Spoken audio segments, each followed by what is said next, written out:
coureurs qui étaient aux avant-postes là que ça ne servait à rien de taper dans les efforts, taper dans son rythme. Il s'est très vite rangé. Non, bon, c'est bien un regroupement général, hein. Il n'y a pas de... Ouais, il a été un moment Cassure. cassé en deux, mais tout le monde est revenu. Une grande portion en ligne droite. Bon, il y a quelques coureurs derrière. On voit bien la file des directeurs sportifs derrière, bien rangé. C'est toujours une belle parade. Oui, Encore un Colo-Quick qui attaque. Ah, ils sont dynamiques hein, depuis le début de l'épreuve. Les coureurs de Colo-Quick. On vous l'a dit, avec des coureurs intéressants. On les a vus, on l'a vu déjà devant. Aling Morten Nortoft qui était là. Il y a également hein, Joshua Amos Gudsik et Emil Toudal. Emil Toudal, ça sera un coureur à suivre. Et là, le coureur de Team Lise Bike, c'est le Polonais. Bon, je vais dire son nom, mais je ne vais pas le répéter plusieurs fois. Patrick Gossurny. C'est compliqué. Hein. Goszczurny. Au Scrabble, ça, Voilà. ça marque des points. Exactement. Ouais. En mot contre triple, là, on a des chances de gagner. Et un contre, là, qui est parti.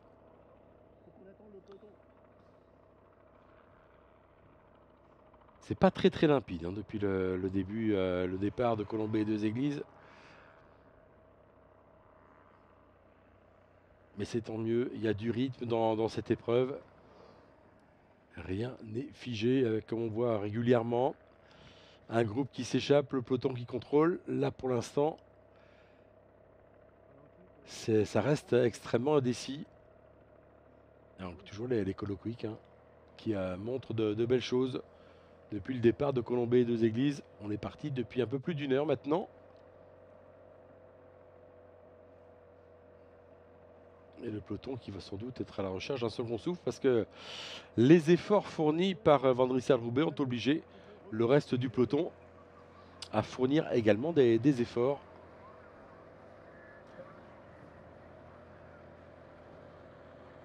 Et la première heure de course a été courue à 46 km/h. Quand on vous a dit que c'était extrêmement rapide, on ne vous a pas menti. 46 km dans cette première heure. Il y a encore un Colo-Quick qui est aux avant-postes, suivi par un team Lise Bike, un Groupama FDJ.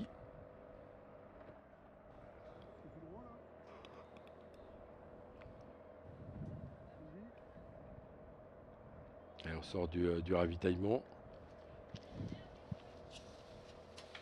Et ça roule toujours aussi vite. Hein. Et nous voici donc de retour à Colombey, les Deux Églises. La fameuse. La fameuse et la boisserie, la demeure du général de Gaulle. Alors je vous en ai déjà dit quelques mots en introduction, mais j'étais un petit peu à froid, donc je vais pouvoir vous en dire de nouveau maintenant. Demeure donc du général de Gaulle, la boisserie qui date de 1810. Hein, voilà, le général de Gaulle, je vous l'ai dit tout à l'heure, l'avait acquise en Viager en 1934, mais c'est donc une demeure qui datait de quasiment déjà un siècle. La boisserie, donc la demeure du général de Gaulle et de sa famille. Vous voyez le parc également attenant, demeure familiale qui se visite hein, toujours. Et le général de Gaulle y a accueilli forcément de nombreuses personnalités. La plus célèbre peut-être d'entre elles, eh bien, c'est le chancelier allemand Adenauer. C'était en 1958 et qui marquait vraiment cette réconciliation franco-allemande et plus généralement les prémices de la construction européenne. 1958, donc cette rencontre à la boisserie avec le chancelier Adenauer et 50 ans plus tard, en 2008, eh bien, l'inauguration par la chancelière Angela Merkel et le président Nicolas Sarkozy du mémorial Charles de Gaulle de Colombey les Deux Églises qui retrace l'histoire de France à travers l'histoire du général de Gaulle. Et en ce moment, on peut y découvrir d'ailleurs une exposition intitulée Au volant de l'histoire, les voitures présidentielles.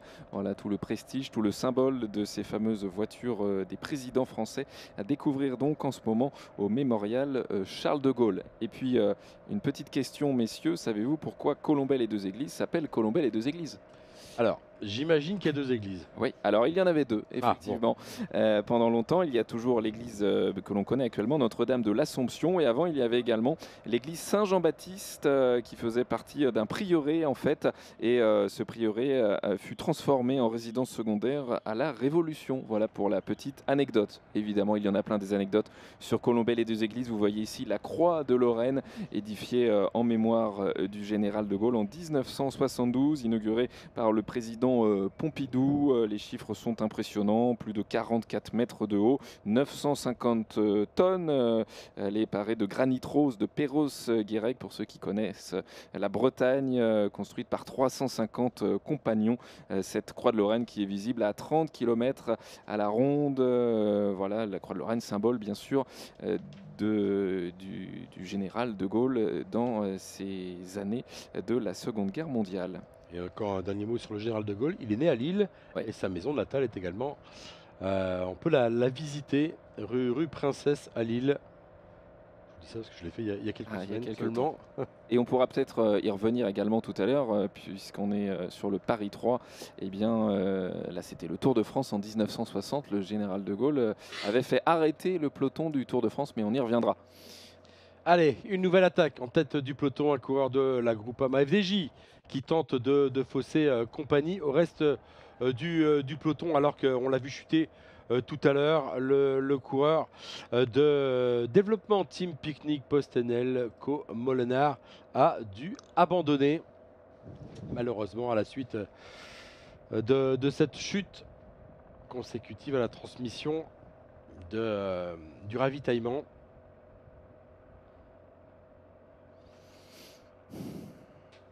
Et encore beaucoup de portions rectilignes qui ne favorisent pas les échappées. Donc là, il y a quelques cassures. Est-ce qu'un nouveau groupe va pouvoir se former? Et à nouveau un coureur de Van Driessen-Roubaix. Ah, ils ont été piqués au vif, hein, les coureurs de Van Driessen. Oui, là, après la frayeur qu'ils ont eue, je pense que Maintenant, ils sont chauds, hein, je ils crois. vont plus se faire surprendre Ouais. de la même façon, je pense. Un coureur du CC Tube derrière, le maillot orange. On vous l'a dit dans cette formation.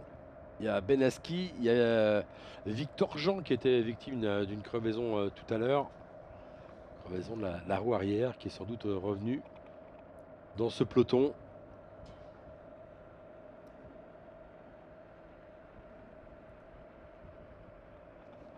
On se rapproche petit à petit du département de l'Aube. Ah, ça a été extrêmement vite, hein.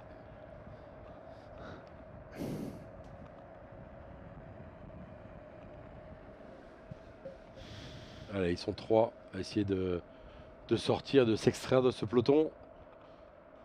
Il y a les camping-cars là, qui sont là depuis 3 jours Ah pour ouais. attendre le passage de la course.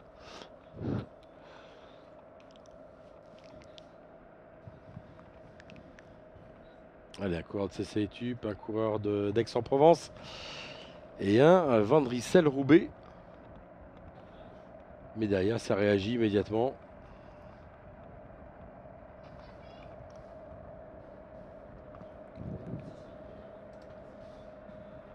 Ce sont les maillots rouges qui réagissent.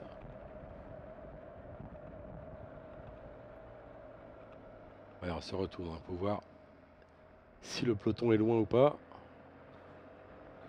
Allez, encore un coureur qui sort. Ouais, ce sont des petites parties avec relance. Ouais, difficile hein, de sortir. Ça roule déjà tellement vite hein, dans ce peloton. Donc il faudra être très très fort si on veut créer une échappée déterminante. Pour l'instant, ce n'est pas le cas. Ça sort au goutte à goutte dans ce peloton.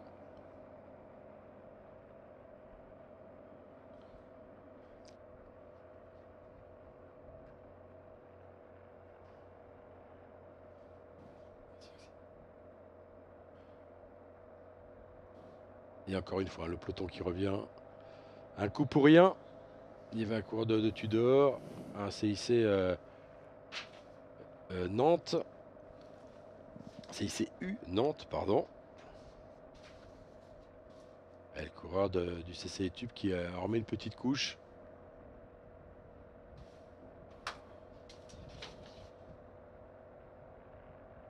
Et c'est ça, Mathieu, ça va trop vite pour pouvoir sortir.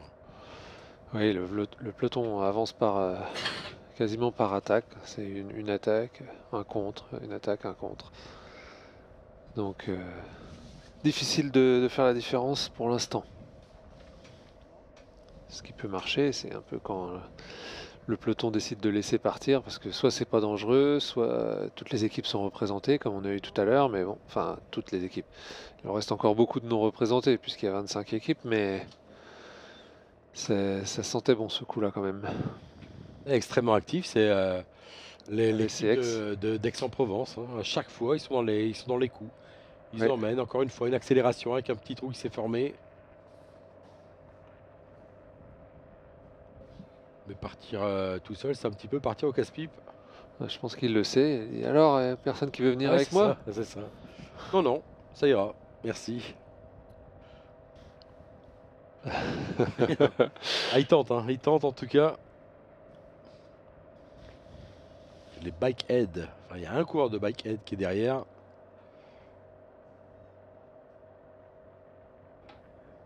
Cette formation figure le monégasque Antoine Berlin.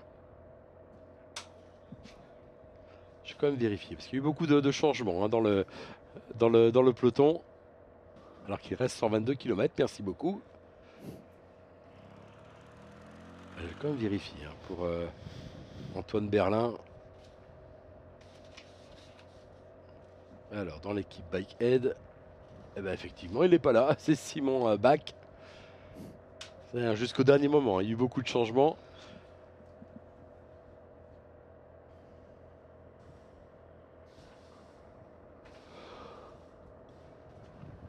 Voilà le coureur de l'AVC Aix-en-Provence a pris seulement une dizaine, une vingtaine de mètres d'avance, mais pas plus. Hein. Ça réagit très vite. Ça contrôle plutôt. Allez, nouvelle attaque. Un coureur de Vendée-U. Ça panique pas du tout derrière, ça contrôle. Le bike head est toujours là. La pointe de ce peloton, poursuivi par un coureur de l'équipe suisse Tudor.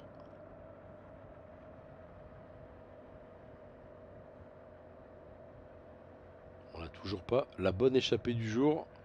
On y a cru tout à l'heure avec les 14 hommes de tête, mais même s'il y avait 14 équipes représentées, c'était peut-être trop. Allez, Pique-Nique est là aussi.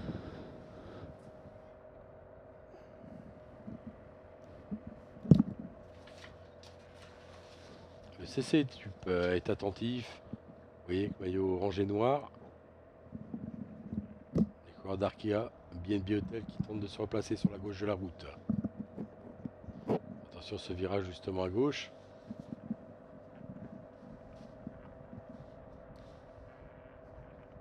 Et le coureur de Baquette qui continue.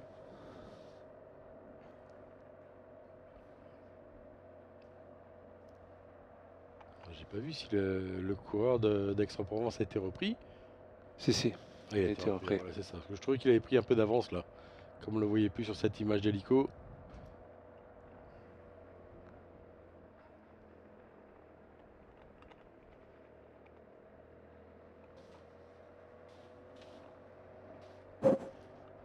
Et le long serpent de ce peloton qui se balade en Haute-Marne avant de retourner et de revenir, de venir plutôt même en Aube. Nous pour l'instant ici hein, sur la ligne d'arrivée c'est assez calme. Oui. Il y a le défilé des écoles de cyclisme. Ouais. Une épreuve d'attente pour les écoles de cyclisme. Ça c'est toujours chouette, c'est toujours des bons moments. Ces jeunes coureurs qui vont certainement s'en souvenir. En parlant de jeunes, votre fils courait hein, aujourd'hui? Oui, au Trophée de l'Aisne. Il court avec son club de l'UVCA là, et une course par équipe. Ils sont deuxième au général pour l'instant. On attend l'épreuve d'aujourd'hui. La relève est là. Oui. Allez, quoi, d'Arkea BNB Hotel, me semble-t-il, qui accélère à son tour. Derrière, ça réagit, une petite cassure. Le bikehead est là aussi. Attention avec ce virage à droite. Et cette partie en faux plat montant. Alors, la télé nous donne des fois l'impression que c'est un faux plat, mais Ouais, c'est ça a l'air de peut-être monter un peu plus qu'un Ah faux ouais. plat.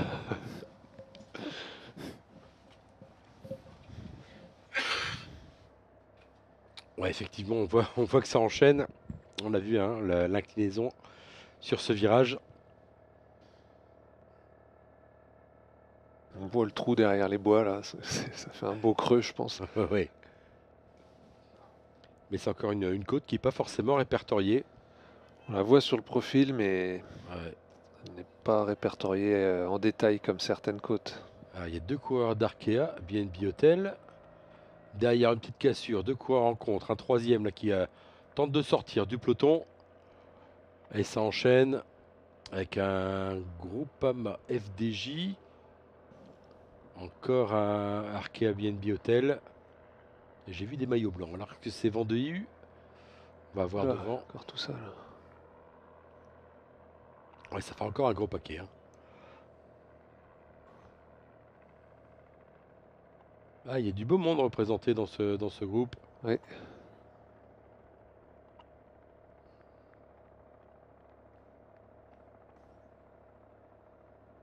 Alors il y a un pique-nique, un CC Tube et un L'équipe Tudor. allemande, là, jaune et noir, là, c'est Kern, Haus PSD Bank. Oui, Kern. Kern ouais. Haus.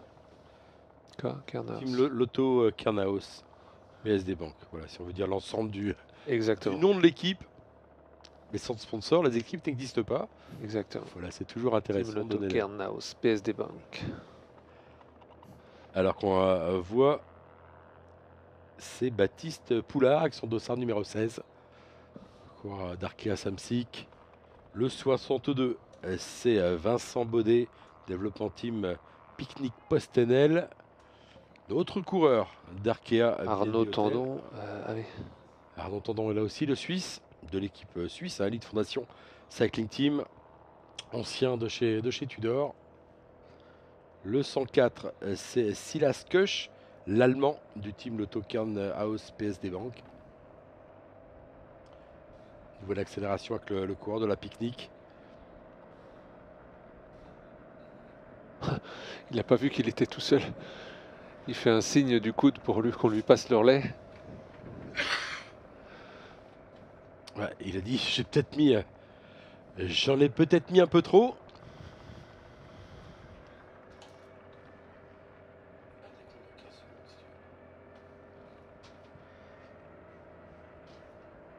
Allez, un groupe qui s'est détaché du peloton. Le corps de pique-nique, lui, est pour l'instant tout seul. Il va attendre le reste du groupe échappé. On va se quitter quelques instants. On va rentrer dans l'Aube et tout de suite, une petite vidéo du département de l'Aube.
Et dans l'Aube, on y sera dans une petite dizaine de kilomètres. Maintenant, des hommes se sont échappés. 10 secondes d'avance pour le groupe de tête. Alors ça a l'air de revenir hein, par l'arrière. Alors est-ce que là c'est le peloton ou le groupe qui est finalement récupéré par le peloton? Je pense qu'il vient de se faire reprendre. Hein.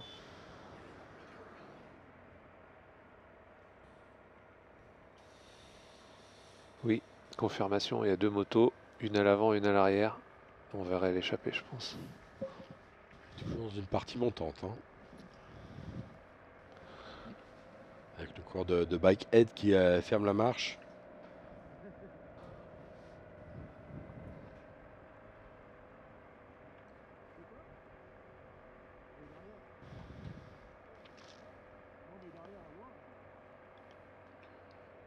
Depuis le départ, toujours en prise, pas de portion plane.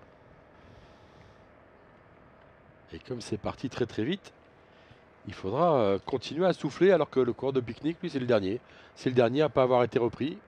Celui qui est parti un petit peu tout seul, sans savoir que ses compagnons d'échappée n'étaient pas juste derrière lui. Ils ne sont pas à sa force, je pense. Oui, c'est ça.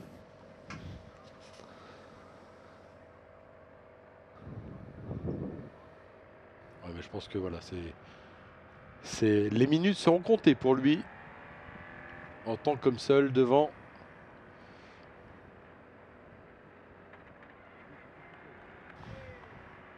Parce que derrière, ça va sans doute s'organiser et revenir très vite.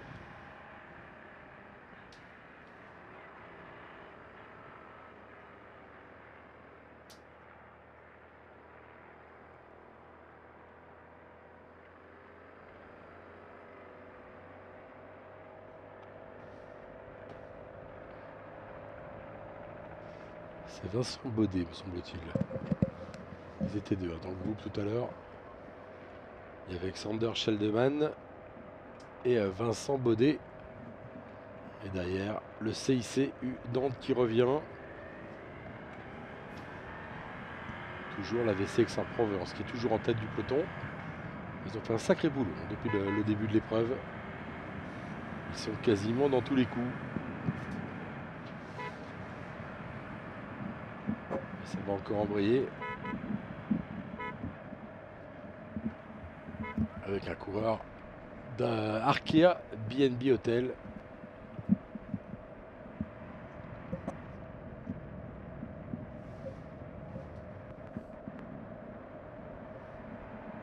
Encore des petits groupes qui se forment. Petite cassure en tête du peloton. Attention à la moto là qui est en plein milieu. Il va falloir contourner. On approche des vignes. Oui. J'aurai quelques petits mots à vous dire dessus. Quelques instants. Les vignes, on peut y aller tout de suite d'ailleurs. Allez, puisqu'on a un magnifique plan hélico sur les vignobles autour de Colombey, les deux églises. Et oui, messieurs, si vous ne le saviez pas, il y a aussi des villages en appellation Champagne en Haute-Marne. Évidemment, il y en a dans la Marne, il y en a dans l'Aube, il y en a quelques-uns dans l'Aisne, mais il y en a aussi en Haute-Marne. Colombey, les deux églises, Argentol et Rizeaucourt, Buchet, 80 hectares. Donc en Champagne en Haute-Marne, c'est particulièrement du pinot noir, voilà, dans ces villages que vous pouvez découvrir avec donc ce prestigieux terroir aussi dans ce département de la Haute-Marne et des champagnes de qualité à consommer toujours, messieurs, avec modération. Je vous le dis tout de suite, mais on aura l'occasion d'en reparler également tout à l'heure quand nous traverserons eh bien, la côte des Bars, autour de Bar-sur-Aube. Les maisons, caves et coteaux de Champenoise sont inscrites au patrimoine mondial de l'UNESCO depuis 2015. C'est les 10 ans cette année et donc il y a de quoi faire la fête. Un événement qui pétille forcément. Oh, il fallait la placer celle-là. Ça. Voilà. Voilà. On aura l'occasion d'en reparler seulement, pas y goûter. Après la retransmission. Mais toujours avec modération. C'est important de le signaler. Hein. On ne boit jamais seul, c'est toujours avec modération. Oui.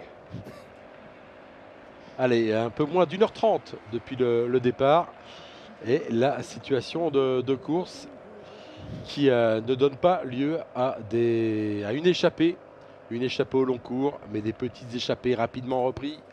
Il y a encore un coureur de Visma Team Leasebike qui accélère avec un coureur, me semble-t-il, de Van Rijsselhoebe. Là, on est rentré dans une commune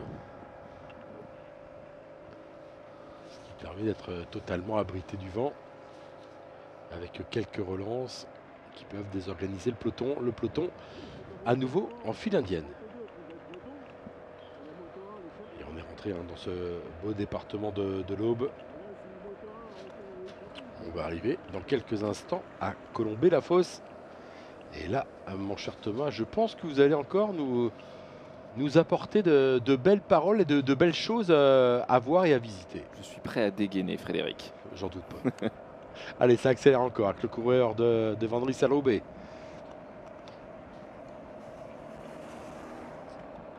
Voilà, c'est à vous. Voilà, allons-y, il suffisait de demander. Effectivement, le bâtiment des Convers, ici à l'image, le bâtiment des Convers de l'abbaye de Clairvaux, un des monuments les plus emblématiques de l'Aube, édifice fondé en 1115 par Saint-Bernard de Clairvaux, le bien nommé, forcément un haut lieu donc, de l'histoire religieuse européenne, puisque cette abbaye cistercienne de Clairvaux a donné naissance à de nombreuses abbayes filles un petit peu partout en Europe. Bâtiment des Convers qui est vraiment un modèle de cette architecture cistérienne, ces splendides voûtes que vous avez pu voir sur les images. On peut découvrir aussi en visitant cette abbaye le réfectoire et la chapelle également. On peut aussi voir l'ancien bâtiment qui était le bâtiment de détention pour les enfants, enfin les jeunes en tout cas, à l'époque. Voilà des parties très spécifiques de cette abbaye de Clairvaux avec des monuments assez uniques à chaque fois en leur genre. On rappelle que Clairvaux, c'était une abbaye qui fut ensuite transformée en prison. Ensuite, on a construit juste à côté un nouveau bâtiment dans les années 70, la maison centrale de Clairvaux, qui elle-même a été fermée en 2023 et qui revient régulièrement dans l'actualité, puisqu'elle a été aussi évoquée en début d'année pour pourquoi pas être réouverte dans le cadre des centres pour les narcotrafiquants. Voilà, donc elle est toujours dans l'actualité, cette prison de Clairvaux. Elle est surtout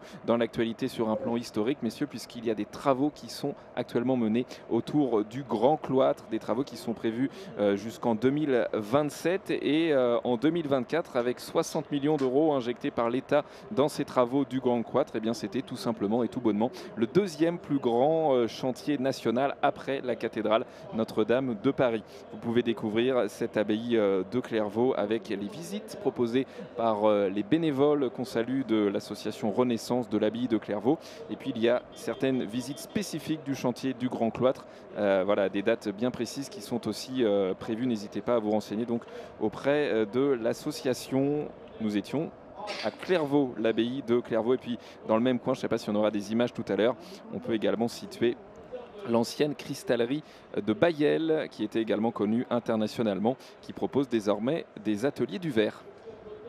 Merci Thomas. Et une nouvelle attaque, une nouvelle accélération en tête du peloton avec ce coureur du CICU Nantes qui a accéléré à la faveur de cette portion qui à ce moment-là monté quelque peu. Là on est un peu plus dans une partie descendante. Et encore une fois une attaque en solitaire immédiatement suivie par un contre.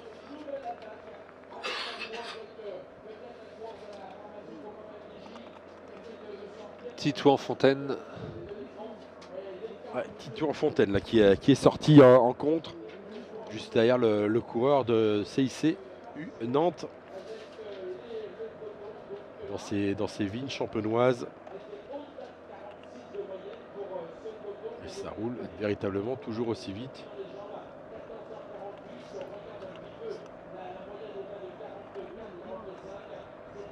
Et un coureur de Visma Leasebike là, qui tente de revenir avec un Van Rijsselhoebe. Le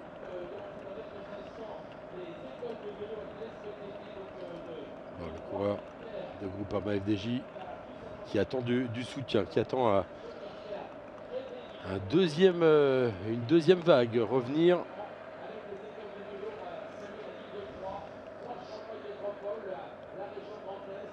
Alors il y a un coureur de Villefranche-en-Beaujolais avec son maillot blanc-gris.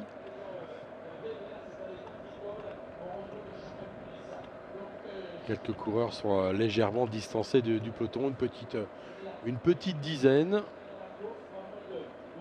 C'est peut-être le moment de faire le petit pipi sur le vélo. C'est ce qu'on a pu voir. Et la pause technique. La fameuse pause technique. Et en attendant, on ne chôme pas devant avec deux coureurs qui partent, avec le coureur de Villefranche et le coureur de l'équipe suisse de l'équipe Elite Fondation Cycling Team. On a vu tout à l'heure Arnaud Tandon. Est-ce que ça ne serait pas lui à nouveau? Ah, mais très vite le peloton qui revient. Hein. Il a beau donner tout ce qu'il peut. Le peloton est rapidement revenu. C'était encore Simon Baran de Villefranche qui tentait, là, mais qui vient de se faire reprendre, le Troyen. Et encore un Nantes CIC là, qui tente de se rapprocher des premières postes. Le back-head qui est revenu. Et encore Aix-en-Provence qui en remet une couche avec un coureur du CIC Nantes et un back-head derrière. On vous l'a dit, hein, au Marnay dans cette formation back-head, c'est Léo Bouvier.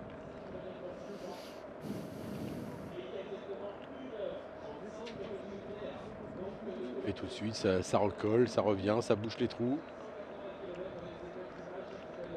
Mais c'est extrêmement nerveux depuis le départ de Colombey-les-Deux-Églises. Un peu plus d'1h35 de course désormais. Et ce qu'on peut dire en tout cas, c'est que l'équipe d'Aix-en-Provence montre de belles choses. Hein. Ils sont quasiment dans tous les coups depuis le début. Ils sont aux avant-postes. Et on voit à nouveau le peloton qui a repris toute la largeur de la route. On va calmer un petit peu les hostilités. Vous le voyez sur les images d'hélico, on approche de Bar-sur-Aube.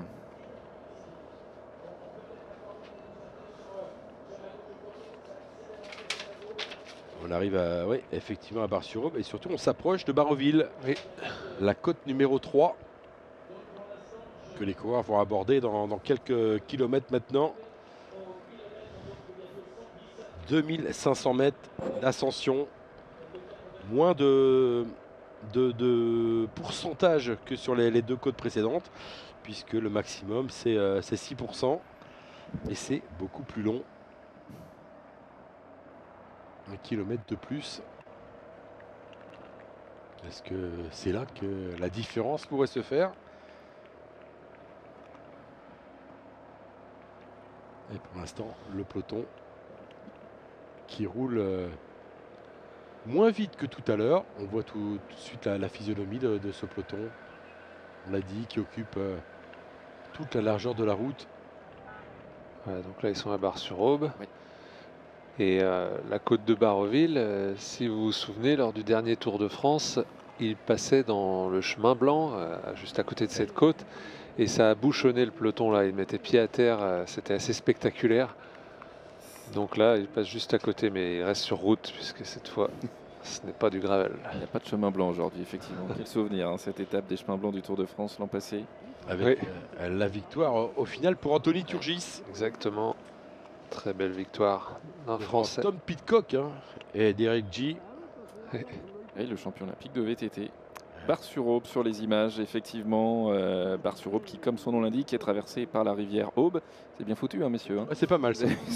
Il y avait un Coïncidence. Et sur les hauteurs eh bien, de Bar-sur-Aube, on trouve la colline Sainte-Germaine, du nom de la patronne de Bar-sur-Aube qui fut martyrisée en 407 par les Vandales. Une colline, alors j'ai regardé, messieurs, hein, comme on parle vélo aujourd'hui, qui est à 4,6% de moyenne. Voilà, ça n'aurait pas déplu donc à nos coureurs. Ville qui fut célèbre notamment sous les comtes de Champagne avec les célèbres foires, particulièrement au XIIe siècle. Bar-sur-Aube qui profitait aussi hein, de l'économie monastique de l'abbaye de Clairvaux qu'on a vu tout à l'heure, puisqu'on est à quelques kilomètres. C'est vraiment l'âge d'or sur cette époque médiévale de Bar-sur-Aube, dont elle a conservé un riche patrimoine architectural et historique. On peut citer les églises Saint-Pierre et Saint-Maclou du XIIe siècle. L'église Saint-Maclou qui est d'ailleurs en restauration. Là, à la fin 2024, c'est achevé la première partie du chantier qui concernait essentiellement les couvertures, les charpentes, les maçonneries, les vitraux. Et puis à venir, ça sera plutôt l'intérieur de l'église qui va être rénové.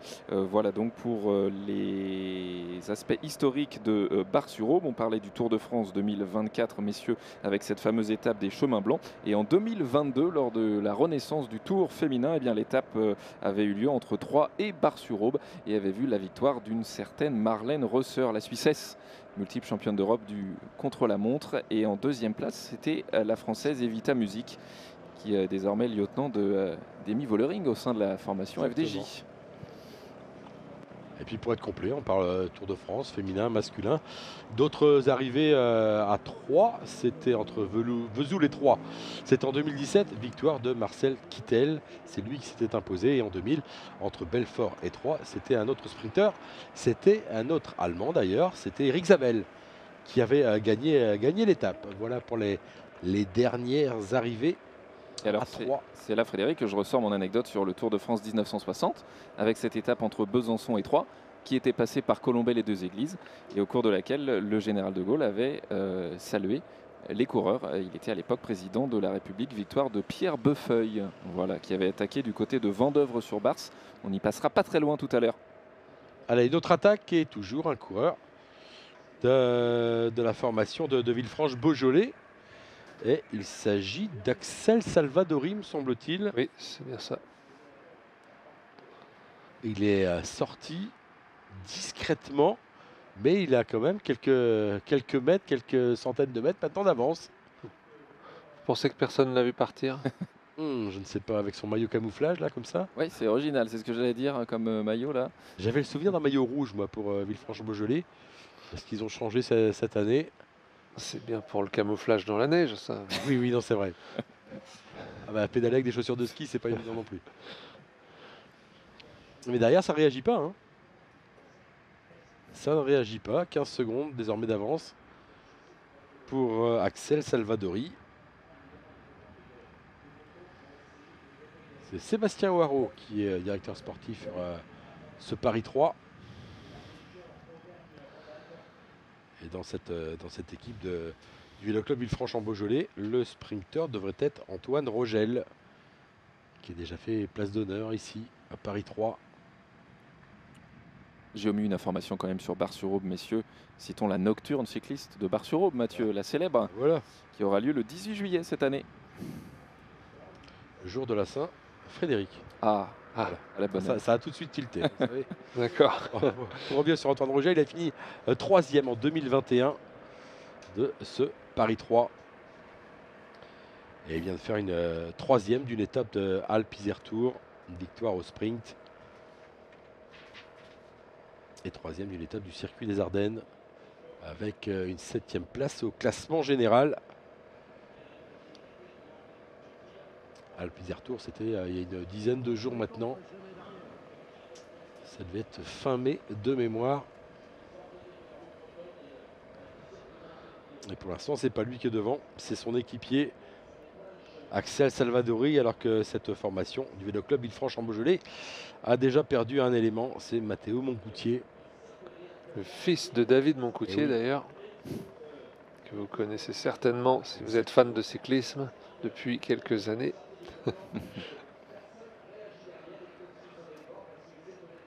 Et il poursuit, hein, et il continue son effort, Axel Salvadori. Je pense qu'il a raison là, parce que s'il prend suffisamment d'avance après la côte de Barreville, bon, ça aura sûrement accéléré dans la côte. S'il y a des petites cassures, eh ben, il se laissera rattraper pour être dans l'échappée. Donc, c'est pas des efforts pour rien.